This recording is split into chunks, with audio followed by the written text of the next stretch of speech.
During World War II, the world saw exceptional people do exceptional things. The world forced people to be brave and courageous, and the turmoil brought out some of the strongest leaders to ever walk this earth. Fortunately, the victors of World War II were led by some of the greatest people from the United States of America. One of those leaders and future presidents of the United States was General Dwight D. Eisenhower.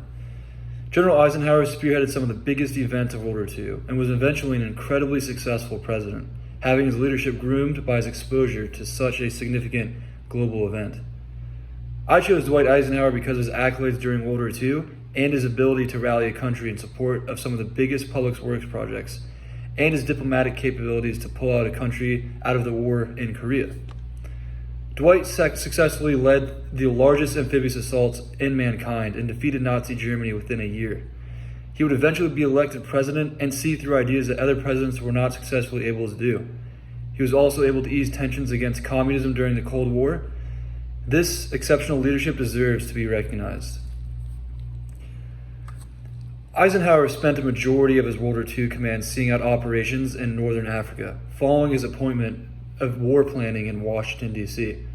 During World War II, Dwight D. Eisenhower was given the assignment to see out Operation Overlord, which was the invasion of Normandy, France.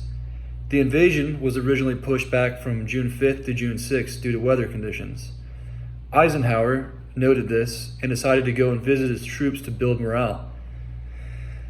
This eventually led to the successful invasion of France, which would lead to the liberation of Paris and France as a whole on August 25th.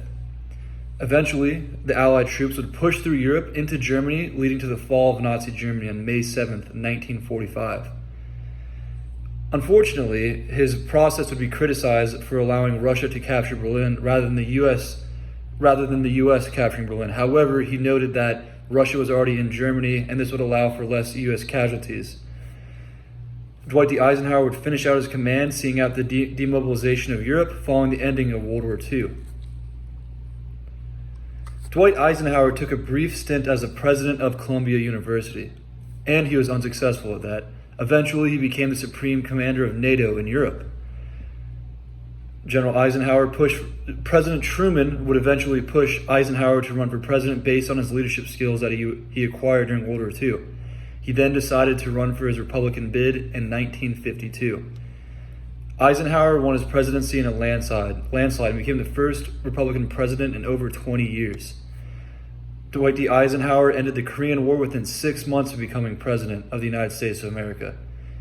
It took Truman 3 years to even attempt to try to remove the United States from Korea, but he was obviously unsuccessful.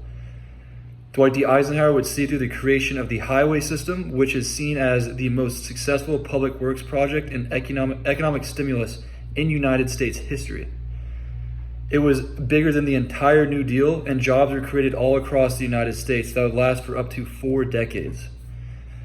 Eisenhower also had to deal with the heightened tensions of the Soviet Union and the United States. Following the USSR launching the Sputnik 1 into orbit, Eisenhower created NASA, which initiated the space race in 1957. Eisenhower would also spearhead the progression of the civil rights movement, where he signed into place the Civil Rights Act of 1957. Eisenhower would send the 101st Airborne to Little Rock High School to see through the desegregation of the high school. He was also the first person to send federal troops to the South in over 90 years.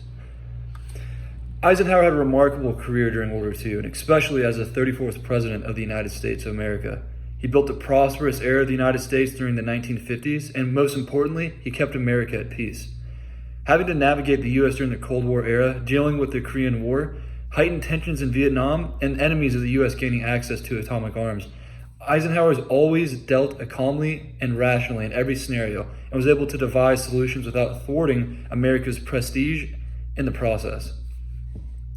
It takes a strong person to be able to confront challenges, but it takes a great leader to advise people into successful times. While the American people and the soldiers that Eisenhower led saw through his plans, he always had appropriate direction to ensure that his followers' best interests were at heart. It doesn't take a great war to create great leaders, but I encourage that you look at a person like Dwight D. Eisenhower, who led through so much, and take away their tactics and your leadership style.